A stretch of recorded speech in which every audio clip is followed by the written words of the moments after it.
Hey there, class. I am so excited to talk to you about your synthesis essay and about how you can succeed. I've spent some good time reading the synthesis guidelines and the rubric and looking at the sample paper, and I want to help you. So let's see what I can do to help.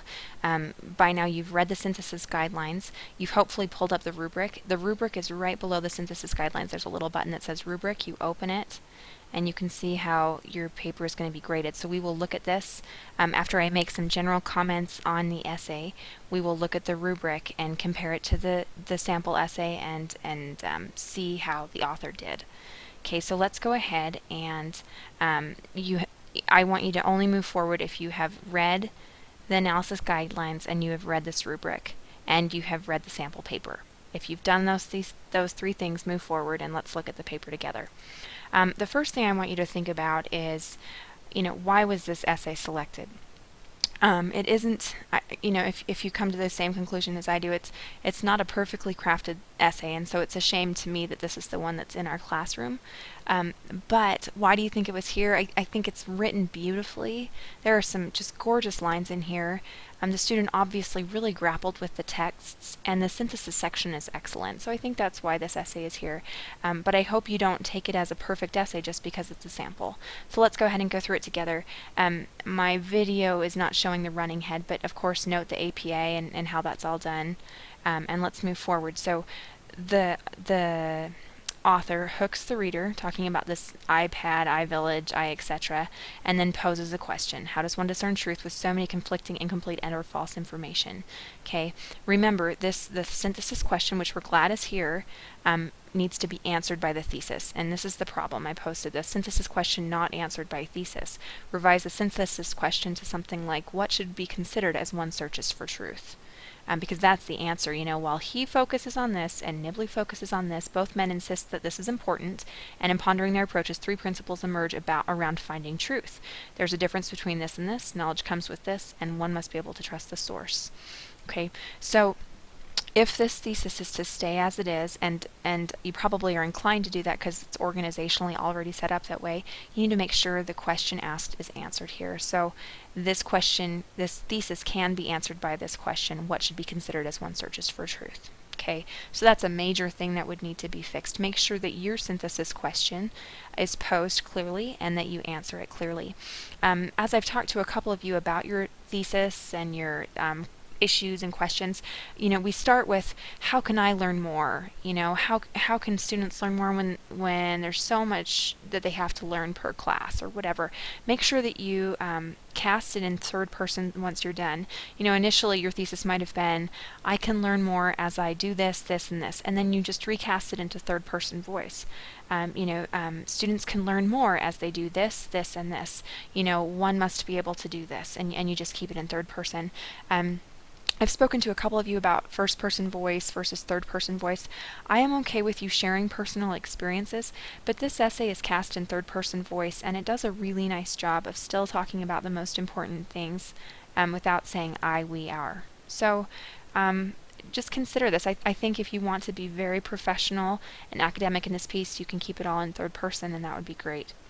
Okay, and the other note I made here, when they talk about three principles emerge around finding truth, I'd suggest saying searching for truth to mirror the synthesis question. So if it's what should be considered as one searches for truth, three principles emerge around searching for truth, this, this, and this. So, work for those mirrors, work to make them, the question and the answer, really clearly connected. I want you to appreciate this beautiful summary, but also notice, remember there's the two optional formats, right? So the first one is that you hook your reader, you provide brief summaries of the pieces, and you provide a thesis statement. Then you do analysis of one paper, analysis of the other paper, synthesis, and then conclusion. Or you can do it where, like this student has, where there's the introduction that leads to a synthesis question that leads to a thesis, and then the student does summary, analysis, and then jumps into synthesis. So there are two formats. You need to follow one of them. If you're trying to use this paper as your guide, then follow this format where the summary is the second paragraph. Okay, I want you to note the beautiful introductory paragraph for the summary. So in Social Knowing, and the year is provided, David Weinberger, a fellow at the Berkman Center for Internet and blah, blah, blah, blah, blah, argues that a chat room is replacing the boardroom. And then this beautiful summary. Note that there are no quotes in here. So many of you are writing beautiful, beautiful summaries, but you don't need to quote. Just give an overall, demonstrate that you understand the overall of the text, and you don't need to be long. I don't know how many words this is, maybe 150, but not very long, and it includes all the necessary elements in a summary.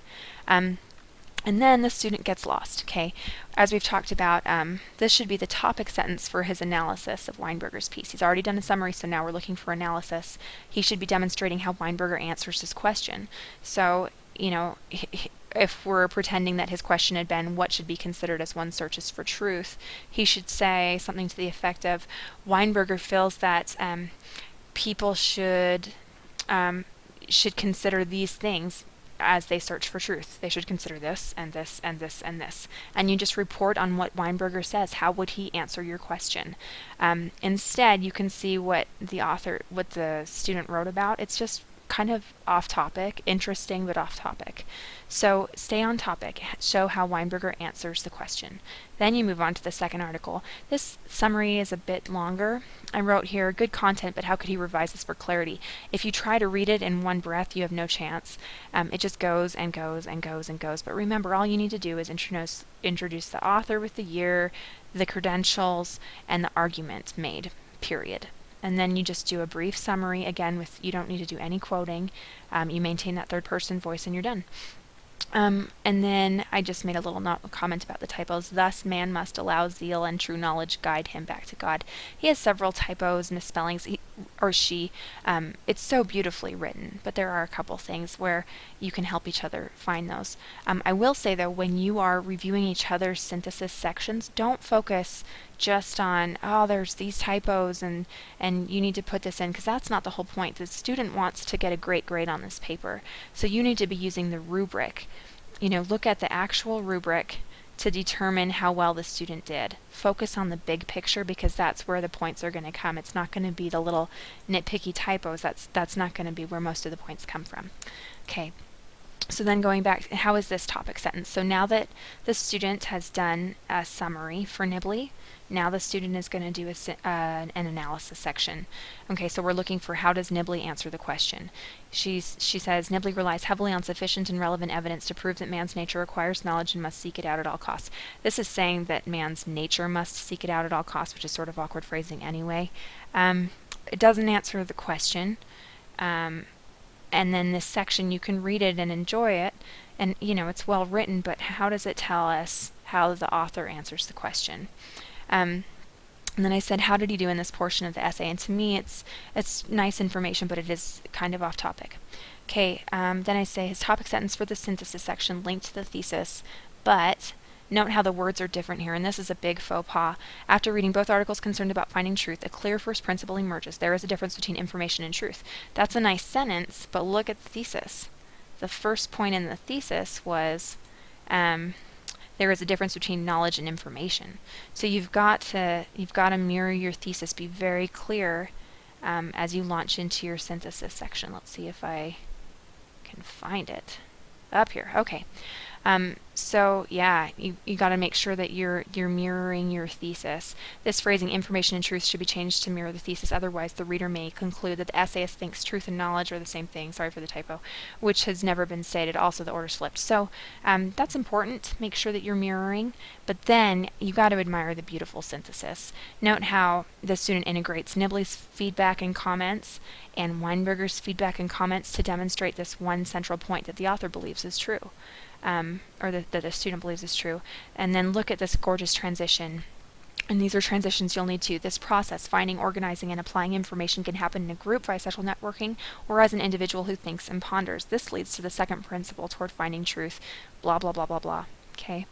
And then I will say on this page, the student kind of drifts by talking about a Navajo folk song, Go My Son, which is interesting, but you don't need to integrate additional sources into your essay. There's nothing wrong with it, but you don't need to do it, and I want you to, focus on synthesizing the two pieces.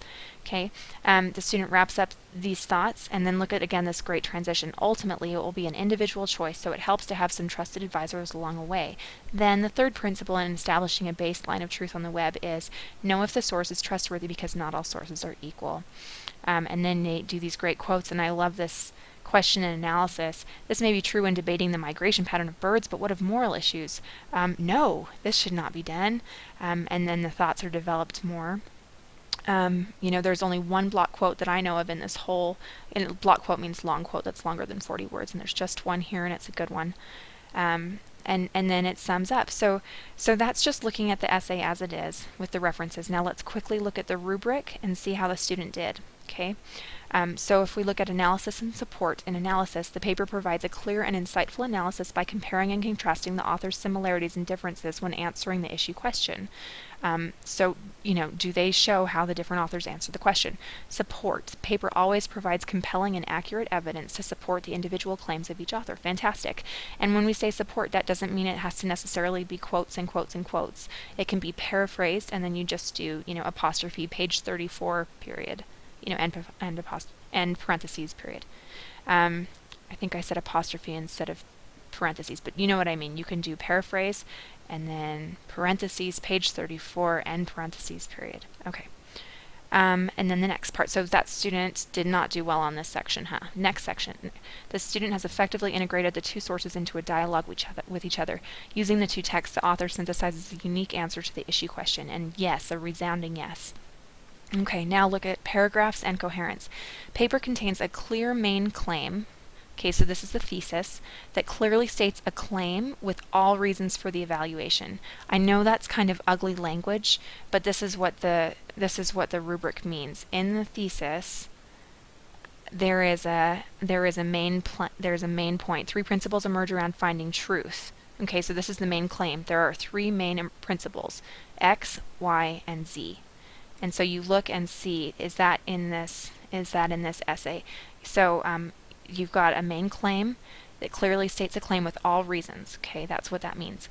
Each body paragraph begins with a one-sentence claim and reason, and so such is the case, and moves to the evidence and provides insightful commentary discussing how the evidence proves the claim. Okay. Next, there is connection to the next claim. Okay, and you saw how there were those great transition sentences. Coherence. Each part of the paragraph moves gracefully from one part to the next, so it makes sense. It's not choppy. Okay, so this is hard, and it's worth 30 points.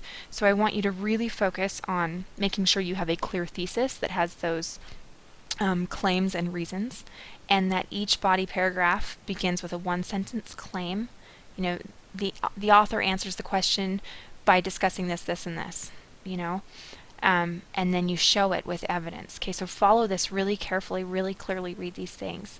Okay, and I'd say for this student, it'd be probably at about maybe a 20 or 25, because the analysis section doesn't do this, but the rest of the essay is pretty good at it. Style, language, and editing, is it beautiful writing? And with this student, I would say this is either I'm probably an 8 or a 9, probably a 9. There's just a few typos, but it's just beautiful language. Paper requirements summary. Okay, complete first sentence, main claim, transitions, and all ideas are perfectly crafted. So the summary is doing everything it needs to do. All elements of the summary are accurate. Okay, so you're not giving false information. Intro and conclusion both present. Length is about 5 to 6 pages long, and that's about what I'm looking at in that 1,500 word, and I'll start taking points off if it's more than 100 words or fewer than 100 words. And then APA style, one or less errors, and it should be fewer errors in formatting. In-text citations correctly use the year, author, and page or paragraph. One or fewer errors, and references, one or fewer errors on the references page. So let's address this though, because this is a little different than I've said to you. The formatting should all be beautiful, of course. You've got all those elements with the running head, the title. You start with the intro and go for it. But then in your summaries, you'll provide the year and the name, and then when the when your reader knows what you're referring to, which text, you can just write page 533. You can put the year in there if it makes you happy, but you've already introduced the author with Weinberger, so you can put the year there if you want to be perfectly correct with APA formatting, or just put the page number. Either way, I am totally happy. But then also note the beautiful last page with references with everything correctly indented and alphabetically done. And that would be it. So that is how I would score this essay. This is what I see in the essay, and I hope that this helps you.